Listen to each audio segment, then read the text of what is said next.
Yeah, I have no idea what I need to talk about. It's just one of those days where you are questioning your entire existence, and I'm just here trying to understand what I'm doing with life. Am I even doing something that is, worthwhile? I'm asking ChatGPT, if what I'm doing is something that is good. Girl, okay. Yeah, I can't even describe the way I feel, and I don't want this to be, again, a video where I'm just ranting about my shit, because nobody's going to watch that. And to be honest, I don't know why I'm doing this to begin with. Yeah, is that better? And to wash the oil. I'm at a position I'm at a position in my life where I'm not a dumb fuck, but at the same time, I'm not the most smartest person ever. Like, every single thing you know,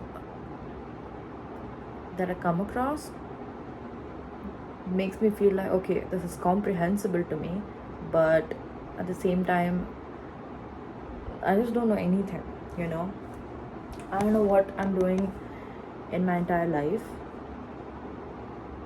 The point is, it's a very existential, purpose oriented thing where I don't know what is happening.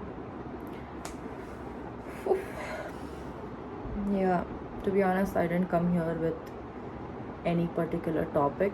I just turned on the camera and I'm like, and I'll probably just post it like this without really editing. It's not like I know editing, but we do not go there.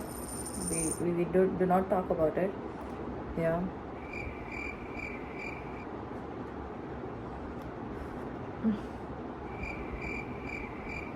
You know, I keep realizing the way I keep setting myself for such unrealistic expectations. I want to lose weight all very fast. I want to be the best in every single thing that I do. And I go through these periods of kind of, zoning out, kind of dissociation, where it's very normal, to be honest, but sometimes it can be kind of hindering what you're doing, because I'm no longer reading things, I'm just skimming through things. I'm no longer, trying to understand something, but I'm just there trying to, just soak it all in without actually being conscious about what is happening. I try to make goals, and my goals are very perfection oriented. It's either, I want to do something and I want it to be 100% perfect, and or I'm not going to do it at all. And it is kind of, long term, when I think about it, it's like very disastrous or very self-sabotaging, because I'm setting myself up for such unrealistic standards and I'm not able to do it, obviously, because it's like very 2 a.m. motivation kind of thing. I, make goals. I'm like, okay, I'll work out so many hours, I'll do all of these things, and at the end of the day, when I actually start working out, it's no longer about my mind, it's about my body, and my body is not ready necessarily to, be able to go through it.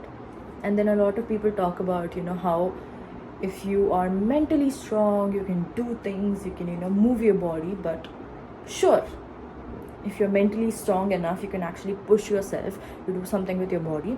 But there are certain times, especially when people get started, especially when people are taking that first step, which is very much, I'm talking from my perspective, if there is any disagreement, I am open to it.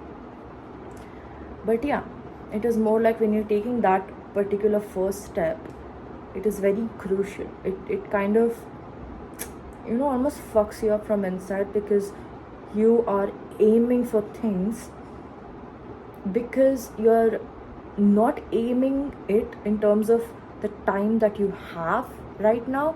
I think we are aiming it in terms of the time that we have lost already. So when I'm making my weight loss goals, I am not doing it in terms of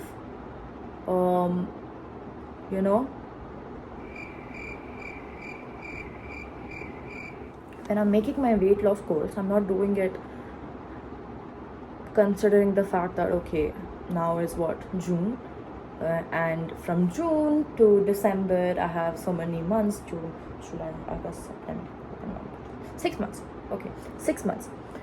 Oh my god, we are fucking 6 months in.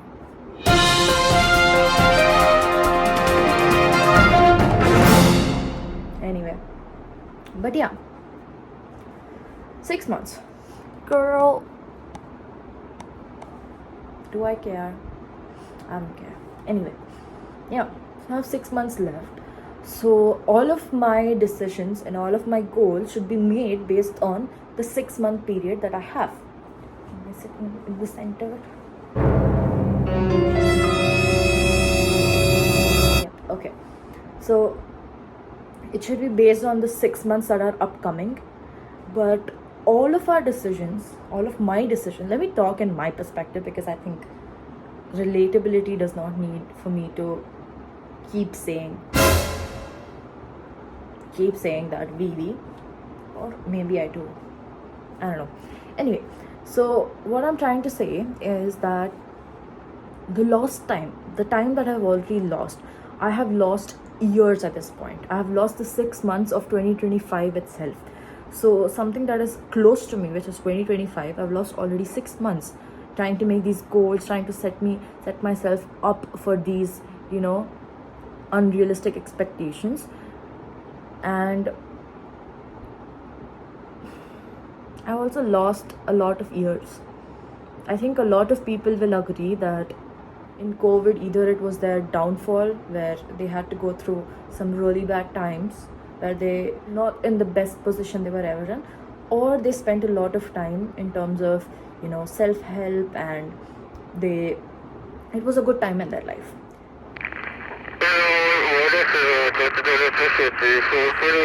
But now when they look back, they only see lost potential.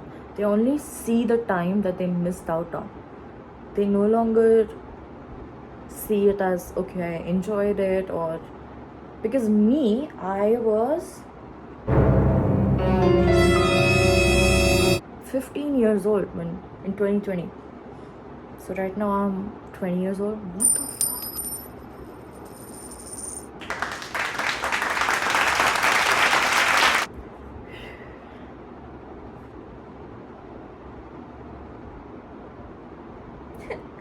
Anyway, yeah, okay, so I was 15. I was dumb.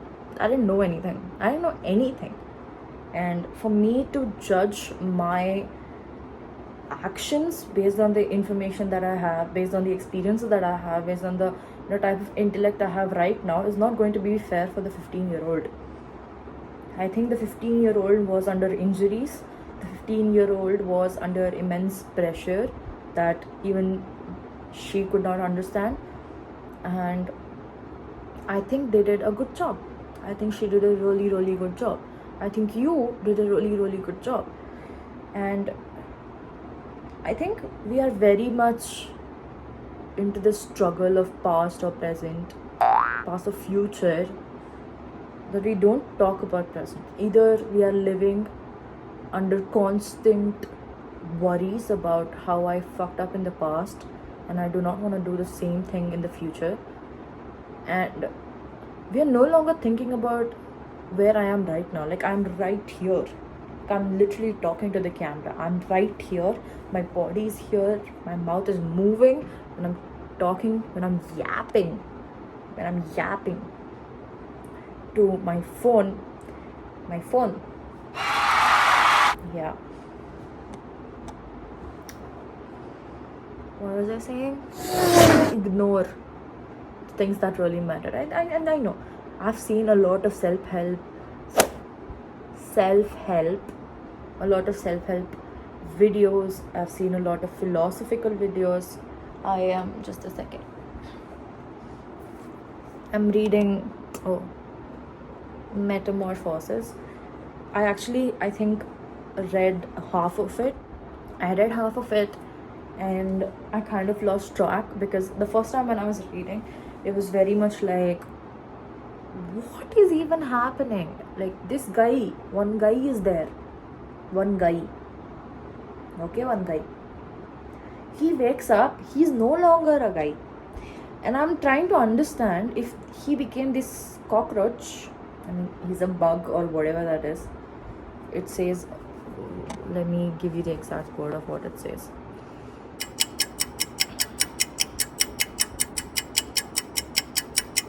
Girl, don't tell me.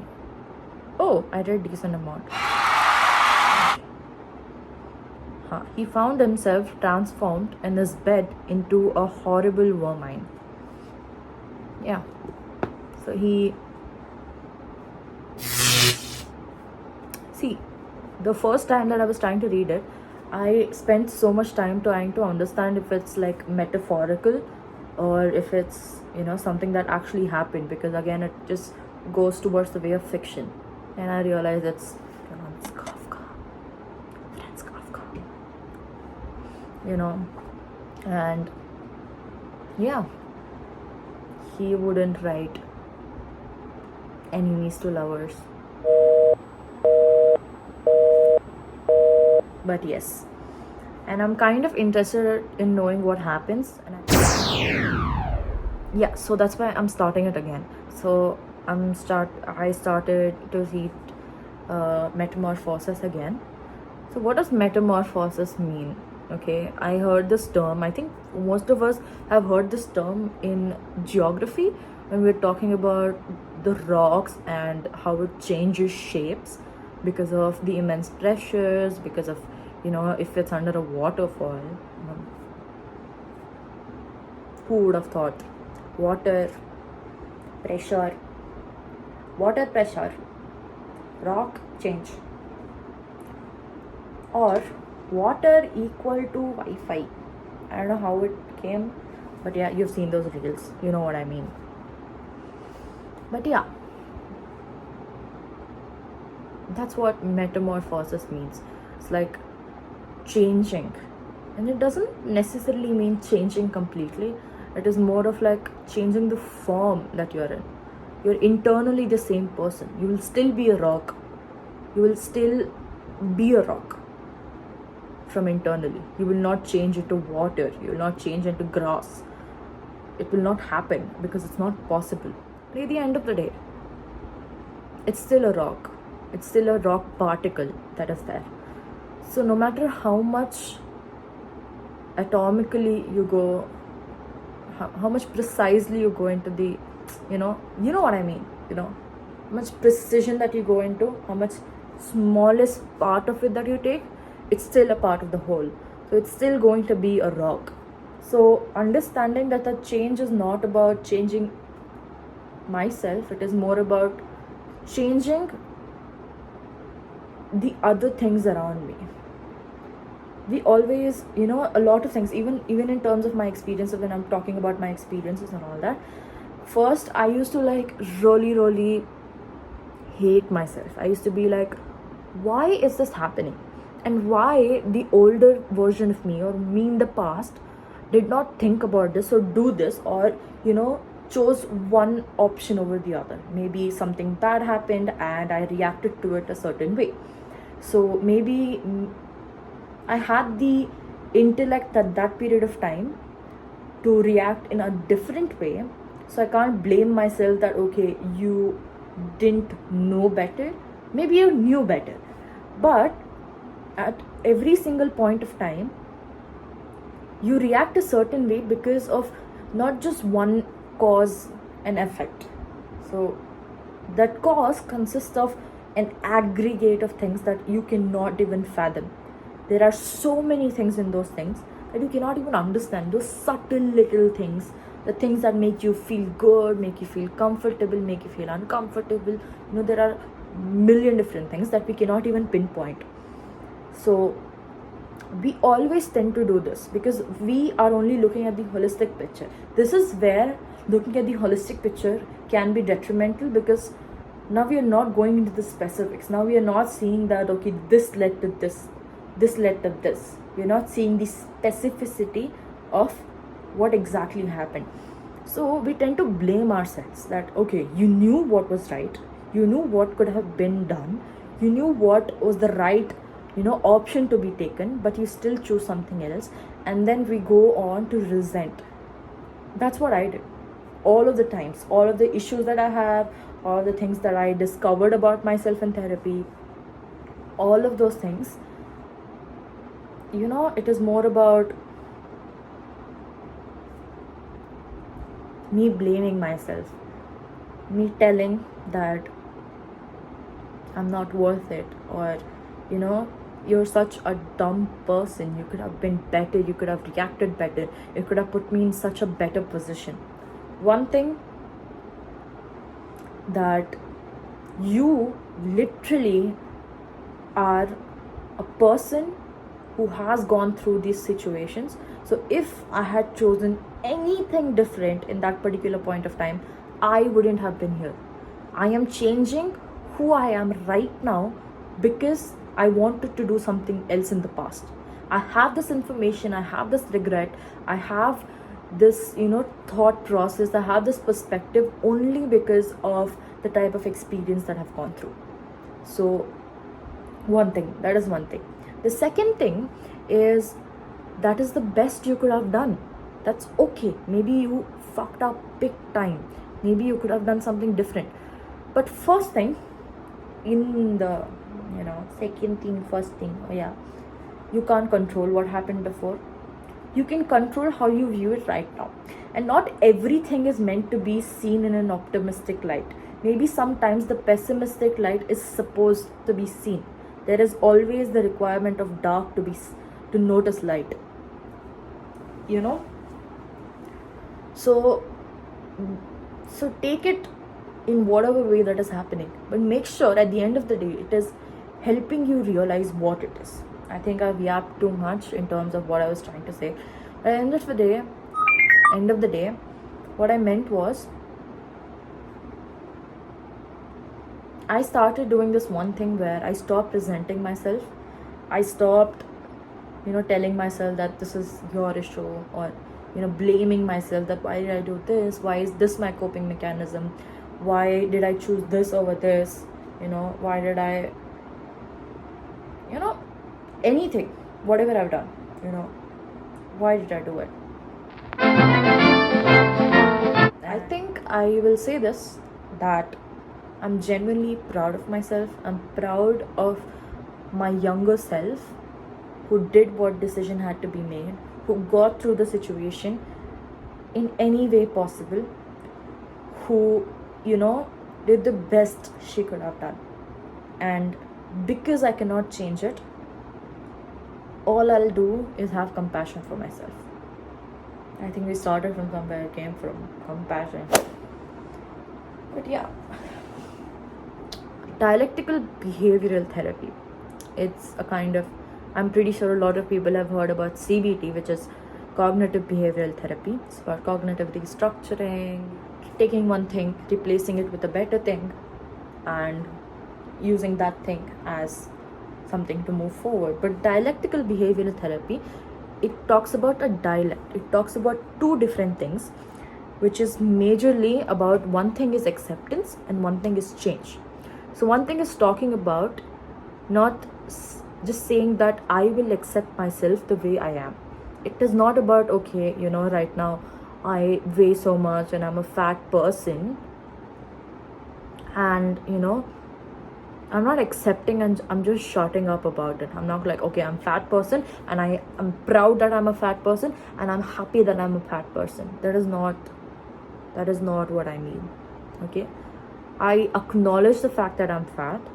I understand that when I look in the mirror, I am not where I aim to be, but I accept the fact that this is my body right now.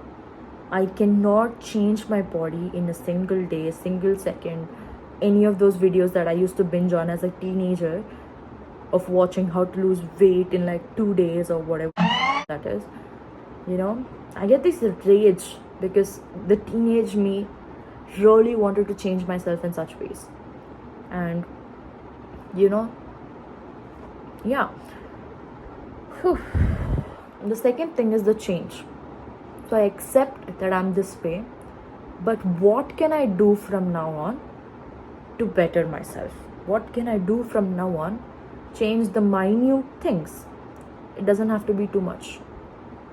Change those minute single things, to be able to make a big difference. There's also different names for this law that talks about how we underestimate our long-term goals and our long-term progress, and we overestimate the shit that we can do in like the short-term things. So it is this is how it's going to be. Okay, you're supposed to make something that is sustainable at the end of the day. This is something that everybody talk about, let it be about diet, your workout, whatever that is. One thing that is really important is that you are supposed to be conscious. You're supposed to make sure that it's sustainable in nature. So we do not realize, because we are looking for instant gratification. It is very easy for people to come up on the internet and be like, okay, deny the instant gratification, practice delayed gratification, dopamine. They just throw around words, different neurotransmitters and how it reacts to you, etc. But to be very honest, I don't care about the terminologies. I couldn't give two fucks about the terminologies. I just want to be better. I just want to look at myself and be proud of who I am. I do not care about the dopamine detox. I don't know what that means, and I do not know what that means, and I don't want to know what that means. I want to make sure when I'm eating a particular food, I feel happy that I'm eating it. I don't have to be like, oh, this has sugar in it, that will, give me a spike of dopamine, and, the next time I eat it, I have to eat a little more because, my tolerance is, pushed high, the threshold of my tolerance, all those bullshit. Even when you're looking at food, you're no longer looking at food as food. You're seeing that, oh, there's no protein in this. Oh, there is protein in this. Oh, this is a lot of calories. Oh, yeah. And there's come this one point of time, for especially people who are like me, who binge eat a lot in terms, or, emotionally eat, who it gives them, it's like comfort food, right? Who do all of these things. I used to measure every single gram of the things that I used to eat. And the other extreme is that I just eat uncontrollably. Like either it's like, 200 calories per day, or it's like, 7,000 calories. So, see, struggles are real, okay? I'm trying to be very real as possible, because I'm just yapping, to be honest. I don't even know what I'm talking about. But yeah.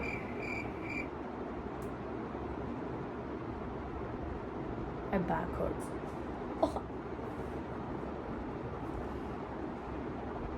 Okay.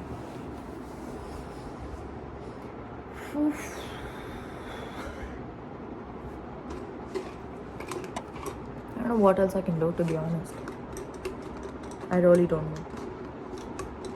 See, I actually know what exactly I can do, I know the right things that can be done.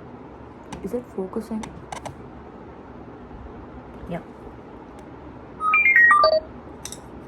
Yeah, I know the right things that need to be done. A lot of people don't understand the fact that the issue here is not the lack of knowledge.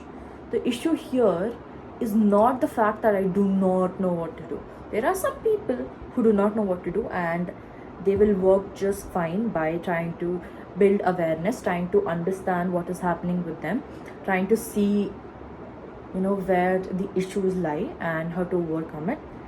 But the problem with people who are highly self-aware, and this is not like, oh, you're superior because you're highly self-aware or whatever, but I only know about myself, which is I'm highly self-aware, and I know exactly what needs to be done to get my life straight and get my life on track. And that's the exact thing that I ignore. That's the exact thing I cannot do. This type of dissonance is really frustrating because you know exactly what needs to be done.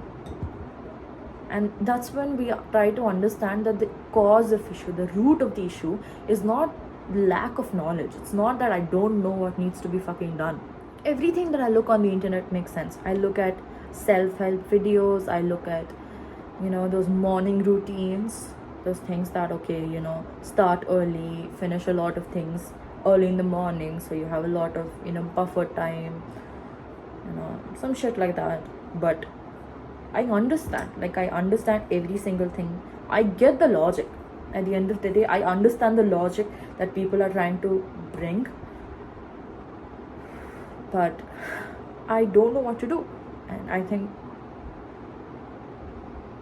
I don't think this video went anywhere. I genuinely have no idea what to do. Like, I know exactly what needs to be done, but I don't know how to go forward with my life right now. And it's really frustrating. It's actually kind of lonely at a period of time, because I do not know what's happening and I don't know how to address it. When I go in therapy and I talk to my therapist, it's like, oh, I'm very sorted as a person. I'm very structured. I know where my issues lie. I know how to counteract with it. I know how to, replace it with something else. I know what are the good things that need to be done. I know how to avoid binge eating. I know all of the right things. That's how I'm talking to my therapist.